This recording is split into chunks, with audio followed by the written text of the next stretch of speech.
বাবরি মসজিদের শিলান্যাস হবে গো বলতে হুমায়ুন पश्चिम बंगाल की राजनीति में इन दिनों एक नया विस्फोटक नाम गूंजने लगा है, हुमायूं कबीर का।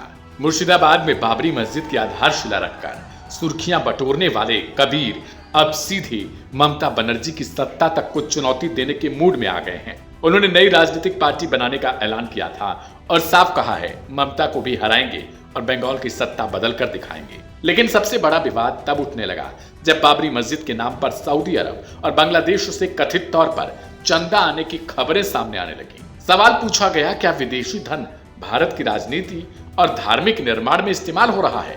तो हुमायूं कबीर ने बिना झिझक के साफ तौर पर एक जवाब दिया, पैसा आने दीजिए, क्या दिक्कत है?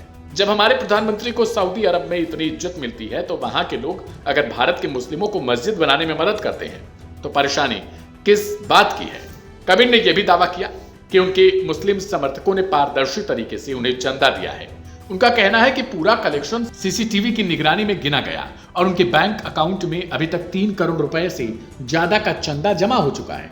इतना ही नहीं, कबीर ने एक और विस्फोटक खुलासे के तौर पर कहा कि एक व्यक्ति ने उन्हें 80 करोड़ रुपए देने का वादा किया है। कोई 1 करोड़, कोई 5 करोड़। लोग उन्हें खुलकर देने को तैयार हैं और यह पूरा पैसा मस्जिद निर्माण में ही लगाया जाएगा। राजनीति में एक पैसा भी खर्च नहीं होगा। लेकिन कहानी यही और पेचीदा हो जाती है।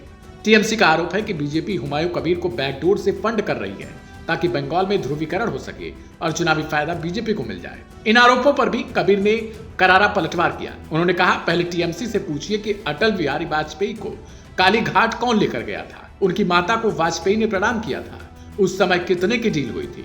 साफ है कि बाबरी मस्जिद के नाम पर बंगाल की राजनीति एक नई आग में झुलस रही है। एक तरफ धार्मिक भावनाएं, दूसरी तरफ विदेशी चंदे का सवाल और बीच में हुमायूं कबीर जो दावा कर रहे हैं कि मुसलमानों का भरोसा और करोड़ों की रकम उनके साथ है। सवाल यह भी बड़ा है, क्या हुमायूं कबीर बंगाल में नया मुस्लिम ध्रुवीकरण कर रहे हैं? क्या विदेशी चंदा राजनीति को प्रभावित कर रहा है?